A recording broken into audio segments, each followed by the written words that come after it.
We love sports. We love to watch them and play them. But there is a specter rising, the risk of traumatic brain injury.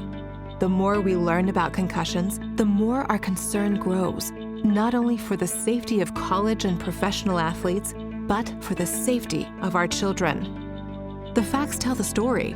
47,000 football players are treated for concussions in emergency rooms annually. Traumatic brain injuries account for 22% of all injuries in soccer. Learning disorders and impaired cognitive function were associated with football players who have had multiple concussions. Research indicates that girls are more susceptible than boys to brain injuries. Despite our fears about concussions, very little real progress has been made to make the games we play safer. Brain injuries are an inherent risk of contact sports. Every play, I'm coming off the ball, and the first thing that's hitting the opponent is my head, followed by my hands. And I was taught good technique, but that's how things happen. I'm absolutely apprehensive. Like I said, I've had friends that are younger than me that are showing symptoms and signs of different sorts of brain issues.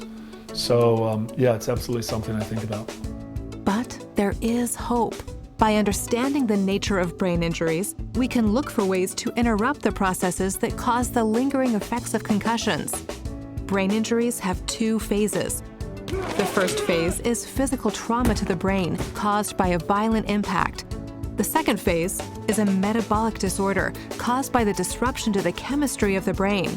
Neurons are flooded with minerals, causing cells to die and releasing enzymes and amino acids that harm neighboring cells, creating a toxic cascade that can last long after the initial injury. The good news is, neuroprotectants can aid in the brain's ability to recover from the second phase. Introducing NeuroGuard, a patent-pending drink you take daily to put neuroprotectants into your brain before you are injured, representing a significant breakthrough in the way we think about protecting ourselves from concussions. It really started in my role as a collegiate rugby coach. I was getting increasingly concerned with the traumatic brain injuries that my players suffered, and so I started doing research. And I spent the next 7 years researching neuroprotection. And NeuroGuard is designed to intervene in between that first and second wave. You can't do anything about necrotic cell death.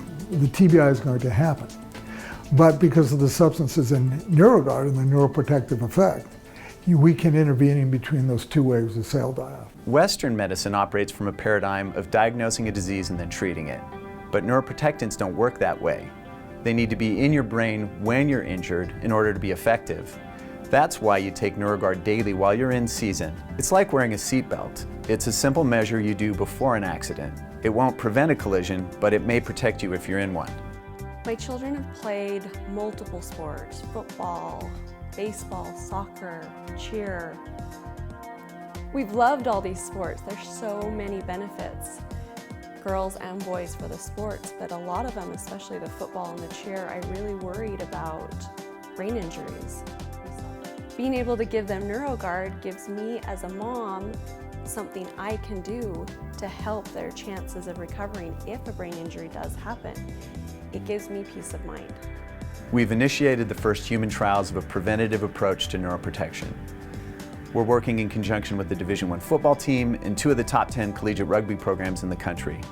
We're supplementing players and then comparing the amount of time it takes for them to recover from a brain injury with NeuroGuard to the recovery times without it. The initial results have been extremely promising.